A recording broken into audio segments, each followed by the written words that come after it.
अस्सलाम वालेकुम। मैं उम्मीद करता हूँ आप सब ठीक-ठाक होंगे। दोस्तों, आज की इस वीडियो में हम सी की लैंग्वेज का कोर्स स्टार्ट करते जा रहे हैं। सी लैंग्वेज का कोर्स स्टार्ट करने से पहले मैं आपको कुछ उसका कंटेंट बता दूँगा। क्यों? क्योंकि जब तक आप कोर्स कोई भी कोर्स हो, अब अगर आप वो स्टार्ट कर रहे हैं, तो उसका सिलेबस होना बहुत ज़रूरी होता है। तो आइए सबसे पहले मैं आपको इसका सिलेबस डिस्कस करता हूँ। फिर ये होगा कि जितना भी कोर्स होगा, वन बाय वन हम कंप्लीट करेंगे। तो सबसे पहले है इम्पोर्टेंट टॉपिक्स ऑफ सी। अब सी के अंदर जो जितने भी इम्पोर्टेंट टॉपिक होंगे हम वो डिस्कस करेंगे। जितने भी टॉपिक मैं आपको सिखाऊंगा या आपको वीडियो बना के अपलोड करूंगा, उन सब का यूनिवर्सिटी के अंदर कोई आप टेस्ट देते हैं या किसी भी तरह की प्रोग्रामिंग लैंग्वेज में ये कंसेप्ट बहुत अहम है, और टेस्ट के लिहाज से भी और आपकी तैयारी के लिहाज से भी। तो आप मेरे इस कोर्स को एक दफ़ा गौर से देखने के बाद अगर आपको कोई भी क्वेश्चन हो तो ज़रूर करें। तो आइए चलते हैं अपने कंटेंट की तरफ कि आज हमारा सी लैंग्वेज का कौन-कौन से हम कोर्स को कवर करेंगे। सबसे पहले हमारे पास इंट्रोडक्शंस। अब इंट्रोडक्शंस है, इंट्रोडक्शन के अंदर हम इंट्रोडक्शन में ये चीज़ देखी जाती है कि कोई भी कोर्स है आप वो स्टार्ट कर रहे हैं। स्टार्ट करने का मतलब ये है कि पहले उसकी एप्लीकेशन क्या होगी, एप्लीकेशन के बाद आप उसकी जो यूज़ है, जो उसके एडवांटेजेस हैं, तो हो सकता है कि कोई कोर्स कर लेते हैं लेकिन उसका कोई स्कोप नहीं होता। तो पहले ये होता है इंट्रोडक्शन। अब आ जाते हैं हमारे पास डाटा टाइप।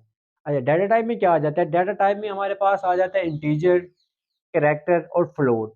ये सारे डिस्कशन करेंगे हम। और उसके बाद आ जाता है वेरिएबल क्या होता है और कीवर्ड्स क्या होते हैं।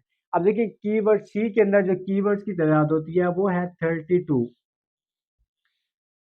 अब कीवर्ड्स, अब उसके बाद है हमारे पास ऑपरेशंस। अब देखिए ऑपरेशंस में क्या आ जाता है, एक होता है हमारे पास अरिथमेटिक ऑपरेशन, एक होता है रिलेशनल ऑपरेशन, एक होता है लॉजिकल ऑपरेशन, एक होता है हमारे पास इंक्रीमेंट या डिक्रीमेंट, और दूसरा होता है हमारे पास बिट वाइज। ये सारी डिस्कशन करेंगे। और थर्ड पे हमारे फोर्थ नंबर पे हमारे पास डिसीजन मेकिंग। जब डिसीजन मेकिंग की बात आ जाती है तो इसका मतलब ये है कि आप देखिए, कोई भी, इसको हम सिलेक्शन स्टेटमेंट भी कह सकते हैं, या हम ये कहते हैं सिलेक्शंस, डिसीजन या सिलेक्शंस। अब उसमें क्या आता है, फर्स्ट है इफ। ये इफ को हम कहते हैं आमतौर पर कि वन वे डिसीजन है ये। If else two way. अब इससे इस तरीके से हम क्या कर सकते हैं, इफ एल्स इफ, वो फिर आ जाता है मल्टी वे डिसीजन। अब इस तरीके से हमारे पास आता है नेस्टेड इफ एल्स, यानी डिसीजन के अंदर एक और डिसीजन होगा, तो वो हमारे पास नेस्टेड में आ जाता है। फिर आ जाता है लूप। लूप के अंदर क्या आ जाता है, लूप के अंदर आ जाता है while loop, do while loop, for loop. ये सारी डिस्कशन करेंगे। इसी तरीके से हमारे पास आ जाते हैं अरे। अब अरे बहुत इंपॉर्टेंट टॉपिक है। अब देखिए, जितना भी हमारे पास यहाँ डिसीजन मेकिंग से लेकर और इस हमारे ब्रेक तक, ये हमारे पास क्या है, ये लॉजिकल, ये सारे क्या है हमारे पास, लॉजिक है। इससे जब जब इसकी प्रैक्टिस करेंगे या मैं आपको समझाऊंगा, इस तरीके से क्या होगी, आपकी लॉजिक बढ़ेगी, लॉजिक बनेगी। इस तरीके से हमारे पास आती है टू वे, थ्री वे, ये डिमेंशन मैंने आपको बता दिया, मल्टी डिमेंशन। अब आ जाती है स्विच। अब स्विच में क्या होता है, स्विच में भी वही होता है जैसे सिलेक्शन स्टेटमेंट में है, यानी इफ एल्स में। अब स्विच में ये होता है कि हम इन दोनों दो चीज़ों का कंपैरिजन करते हैं कि एक चीज़ है, हाँ, अगर ये चीज़ जैसे अब वॉवल्स का हो गया, मतलब ये है कि आप ऐसा प्रोग्राम बनाएं जिससे आपको कोई भी यूज़र इंटर करता है तो वो बता दे कि ये जो आपने कैरेक्टर इंटर किया है ये वॉवल है या नहीं है। तो इस तरीके से हमारे पास आ जाता है जंप स्टेटमेंट। जंप स्टेटमेंट में क्या आ जाती है कि जब हम जंप करते हैं तो वो क्या, कौन कौन सी स्टेटमेंट से करते हैं, एक है गो टू, ब्रेक, रिटर्न, और हमारा है कंटिन्यू। अब इस तरीके से हमारे पास आ जाते हैं स्ट्रिंग हैंडलिंग। स्ट्रिंग हैंडलिंग में ये आ जाता है कि स्ट्रिंग का फंक्शन होगा, स्ट्रिंग को किस तरह राइट करते हैं, किस तरह उसको रीड करते हैं, ये सारी बातें इसमें आ जाएंगी। अब 8 पे है हमारे पास है फंक्शन। अब फंक्शन क्या होता है, फंक्शन का में ये चीज़ आ जाती है कि देखिए, अगर आपने कोई ऐसा प्रोग्राम बनाया है जिसमें आप दो जमा दो या कोई भी मल्टीपल आपके पास वेरिएबल हैं, उनको आपने सम करना है या मल्टीप्लाई करना है या डिवाइड करना है, जो भी है होगा, आपने क्या करना है, एक प्रोग्राम बना के रख लिया।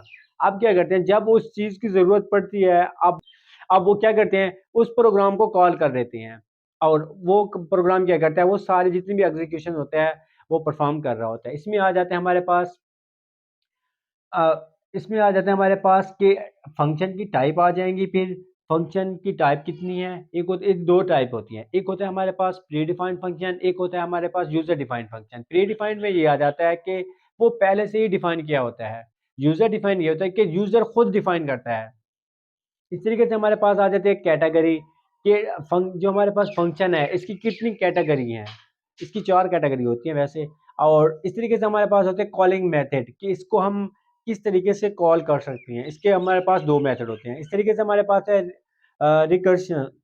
रिकर्शन ये भी बहुत इंपॉर्टेंट टॉपिक है। ये गेट के लिहाज से बहुत, मतलब जितने भी आप टेस्ट देते हैं, ये रिकर्शन बहुत अहम टॉपिक है।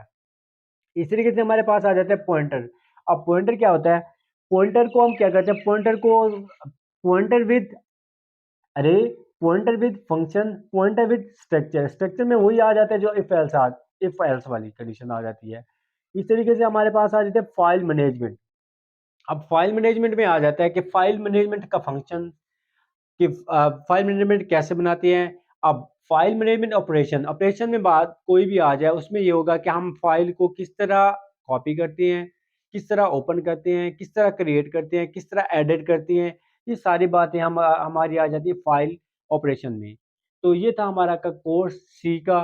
तो आई होप आपको ये मेरी वीडियो अच्छी लगी होगी। अगर आप ये कोर्स करना चाहते हैं तो प्लीज़ मेरी जो इसकी पूरी प्लेलिस्ट है आपको डिस्क्रिप्शन में मिल जाएगी। आप उस प्ले लिस्ट को एक्सेस करके ये पूरा जितना भी कोर्स होगा, ये सारा आप देख सकते हैं।